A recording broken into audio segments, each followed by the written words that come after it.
নমস্কার বন্ধুরা, পাঁচমিশালি রান্নাঘরের তরফ থেকে আজকে আমি নিয়ে এসেছি দারুণ স্বাদের জিভে জল আনা একটা রেসিপি, কদবেল মাখা। শীতের দুপুরে রোদে পিঠ দিয়ে এই কদবেল মাখা খেতে দারুণ লাগে। রেসিপিটি শেষ পর্যন্ত দেখতে থাকুন বন্ধুরা, কারণ আমি এতে বেশ কয়েকটি টুইস্ট এনেছি। এর ফলে এটা বেশ কিছুদিন পর্যন্ত সংরক্ষণও করতে পারবেন এবং এর স্বাদকে এটা দ্বিগুণ করে দেবে।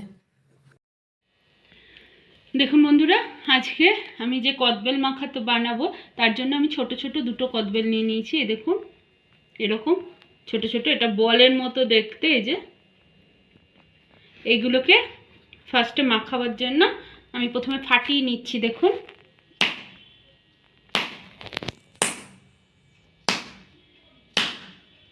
খুবই শক্ত হয়। এই দেখুন, ফেটেছে। এই যে ভেতরে, এর থেকে আমি বের করে নেব। এরকম একটা চামচ নেব, চামচ নিয়ে এর ভেতর থেকে পুরোটা বের করে আমি দিয়ে দিচ্ছি মিক্সারের জারের মধ্যে। এটাকে বেলের গায়ে যেগুলো লেগে থাকে, এই যে এগুলোও আমি দিয়ে দিচ্ছি।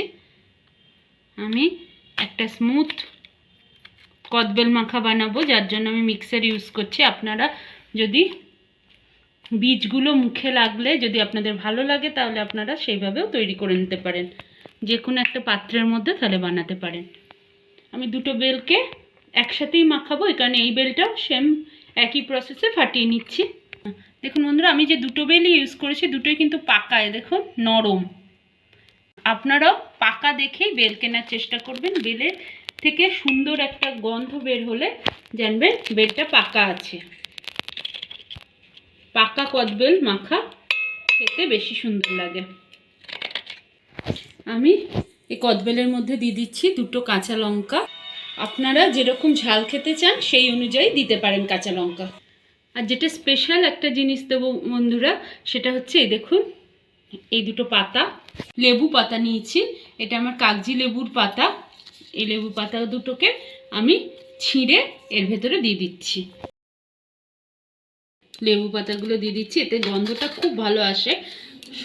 কদবেলের সাথে লেবু পাতার গন্ধ মিশে, কাঁচা লঙ্কা আর লেবু পাতা মিশে খুব সুন্দর একটা গন্ধ হয়। দিচ্ছি স্বাদ মতো লবণ। সবই মিক্সিতেই অ্যাড করে নিচ্ছি। আমি এখানে চিনি দিয়ে মাখাবো, আপনারা চাইলে এটা গুড় দিয়েও মাখতে পারেন। এখানে দিয়ে দিচ্ছি স্বাদ মতো চিনি। আপনারা যেরকম মিষ্টি পছন্দ করেন সেই অনুযায়ী চিনি দেবেন। আমি 2 চামচ চিনি দিলাম। এবার আমি পুরো জিনিসটাকে মিক্সারে বেটে নিচ্ছি। দেখুন বন্ধুরা, পেস্ট বানিয়ে নিয়েছি। এক ফোঁটাও জল ইউজ করব না। আর এরকম একটা শুকনো কাঁচের জায়গা নিয়ে নিয়েছি, দেখুন বাটি নিয়ে নিয়েছি। এর মধ্যে আমি এটা ঢেলে দিচ্ছি পেস্টটা। এটা খেতে আচারের থেকেও সুন্দর হয়।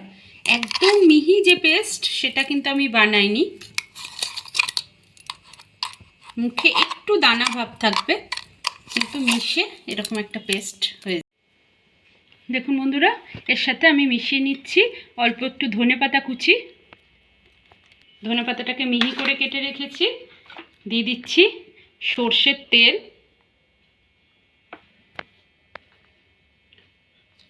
হাফ চা চামচ বা হাফ টেবিল চামচ মতো সর্ষের তেল।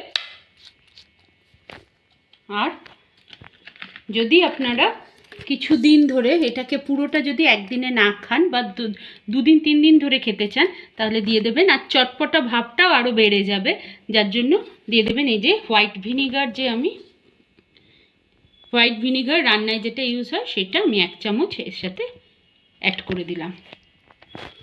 এবার পুরোটাকে দেখুন, এটাতে মাখাতে মাখাতেই আমার জিভে জল এসে যাচ্ছে, এত টেস্ট।